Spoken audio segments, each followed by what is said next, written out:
alichaguliwa kufanya mtihani wa teolojia wa Chuo Kikuu cha Urbaniana na alifanya vizuri na akatunukiwa shahada ya kwanza ya teolojia. Mwaka 1995 mpaka 1998 alikuwa ni mwanafunzi wa stashahada ya juu ya mawasiliano, Advanced Diploma in Journalism, ambayo chuo cha Nyegezi Social Training Institute Mwanza, na mwaka 2000 hadi mwaka 2004 alikuwa masomoni katika chuo kikuu cha Gregory kule mjini Roma, Italia, ambako alipata shahada ya uzamili MA na uzamivu PhD katika mawasiliano ya kijamii. Askofu alipokea daraja ya ushemasi mwaka 1991 na kupadrishwa tarehe 14 Juni 1992 katika kanisa la Roho Mtakatifu Kondoa, kanisa la zamani hapo.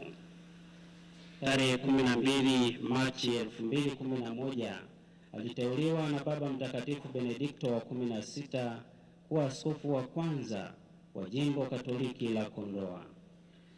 Alichagua nembo yake ya kiaskofu yenye maneno Lex et Sa, ikimaanisha nuru na chumvi. Kauli mbiu hii iliakisi maisha yake na utume wake wa kichungaji, ikiwa ni ishara hai ya uinjilishaji ulimwenguni.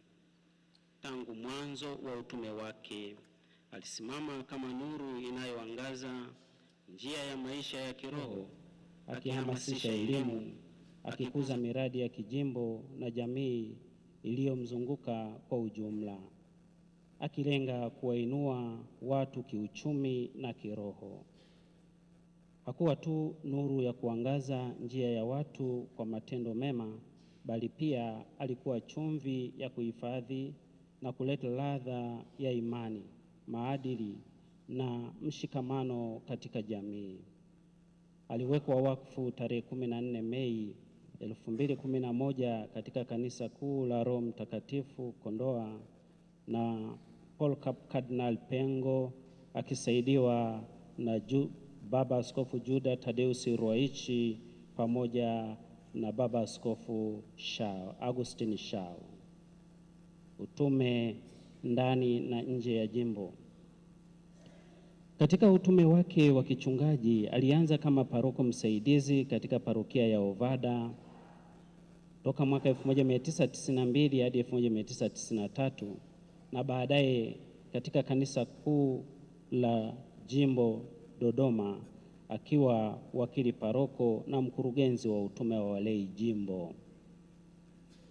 Alijitoa sana katika majukumu yake mengi, akiwa mwanataaluma na mhadhiri katika Chuo Kikuu cha Mtakatifu Agustino Mwanza, akifundisha maadili ya uandishi wa habari na kushika nyadhifa mbalimbali za uongozi, ikiwemo mkuu wa kitivo cha sayansi ya jamii, makamu mkuu wa kitivo na naibu makamu mkuu wa chuo anayeshughulikia taaluma.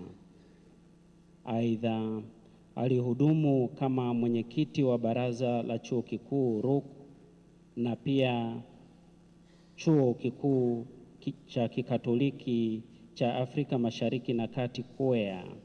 Alikuwa mjumbe wa baraza la chuo, mwenyekiti wa kamati ya mipango na fedha na kamati ya taaluma na utafiti.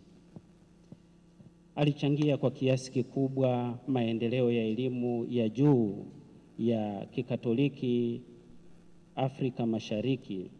Katika ngazi ya Kanisa la Afrika alitoa mchango mkubwa kupitia SECAM kama rais wa kamati ya mawasiliano SEPAX na kupitia AMESEA ambako alitambuliwa kama kinara wa uinjilishaji wa kisasa unaotumia vyombo vya habari na teknolojia.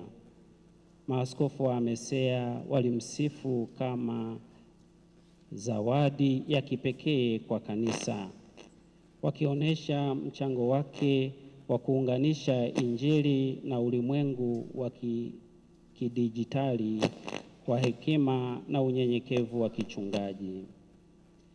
Mapema mwezi Aprili tarehe 9 alichaguliwa kuwa miongoni mwa wajumbe wa idara ya mawasiliano ya Vatikani, akionyesha imani kubwa ya kanisa la ulimwengu katika uwezo wake wa mawasiliano, huku pia akihusika na majukwaa ya kimataifa kama vile Yeshua, ambapo alikuwa mshauri wa uongozi wa Kikristo. Akiwa askofu wa Kondoa, alijidhihirisha kama mchungaji, mwanataaluma na mwasisi wa maendeleo, akihimiza elimu bora kwa waseminari hadi kufikia ngazi ya shahada na kuanzisha miradi ya kijamii na kiuchumi, ikiwemo kilimo na kiwanda cha mvinyo wa zabibu kwa ajili ya kuinua maisha ya waamini na jamii kwa ujumla. Kwa ujumla, alibaki kuwa alama ya askofu anayeunganisha imani, elimu, mawasiliano na maendeleo ya watu wake. Tutamkumbukaje Askofu Bernardini Mfumbusa? Askofu Bernardini Mfumbusa alikuwa ni mchungaji mwenye moyo wa kipekee uliojengwa juu ya upendo na huruma kwa watu wote. Aliishi wito wake wa kichungaji kwa kujitoa bila kujibakiza, akiwahudumia waamini na jamii kwa unyenyekevu na hekima. Ndani yake ulionekana wazi roho ya mtu anayeguswa na Injili, ambaye hakuchoka kuwatia moyo wengine kuishi maisha yenye maana, akiamini kwamba kila hatua ya maisha ina utakatifu wake. Aidha, Askofu Bernardini Mfumbusa alikuwa mtu mwenye maono ya maendeleo na ubunifu. Alipenda sana kusoma vitabu na kuandika makala pamoja na vitabu, jambo lililodhihirisha kiu yake ya maarifa na mchango wake katika ulimwengu wa fikra. Alikuwa mpenda teknolojia aliyejitahidi kujifunza na kufundisha wengine kuhusu matumizi ya sayansi na kompyuta, hususani katika nyakati hizi za mageuzi ya kidijitali. Kwa upeo wake mpana, aliweza kuunganisha imani na akili mnemba, artificial intelligence, akitambua nafasi yake katika kuendeleza maisha ya binadamu na utume wa kanisa. Zaidi ya hayo yote, maisha yake yaliongozwa na imani thabiti katika neno la Mungu. Mara nyingi alinukuu maneno haya: "Usikaribie hapa, vua viatu vyako miguuni mwako, kwa maana mahali unaposimama ni nchi takatifu." Kutoka kitabu cha Kutoka sura ya 3 mstari wa 5. Kwa tafsiri na tafakari yake binafsi, alimaanisha kuwa popote pale ulipo ni mahali patakatifu, mahali pa kustawi, mahali pa kuonekana penye thamani na pa kugusa uwepo wa Mungu. Hili halikubaki kuwa maneno tu, bali lilikuwa dira ya maisha yake ambayo aliunganisha na hiyo kauli mbiu yake ya mwanga na chumvi. Aliwaheshimu na kuwainua watu wote, akiwafanya watambue thamani yao, na kwa njia hiyo akaliishi fundisho hilo katika maisha yake mwenyewe. Hivyo Baba Askofu Bernardini Francis Mfumbusa ataendelea kukumbukwa kama kiongozi wa kiroho, mwana taaluma na shahidi wa matumaini katika ulimwengu unaobadilika kila leo. Tunamshukuru Mungu kwa zawadi ya maisha ya Baba Askofu Bernardin Mfumbusa ambaye amelitumikia kanisa kwa miaka 33 kama padre na kwa upekee zaidi kama askofu wa jimbo la Kondoa kwa miaka 14. Tunawashukuru wote waliogusa maisha yake kuanzia katika ngazi ya familia, kanisa la Dodoma, Kondoa na kanisa zima la Tanzania na ulimwengu mzima.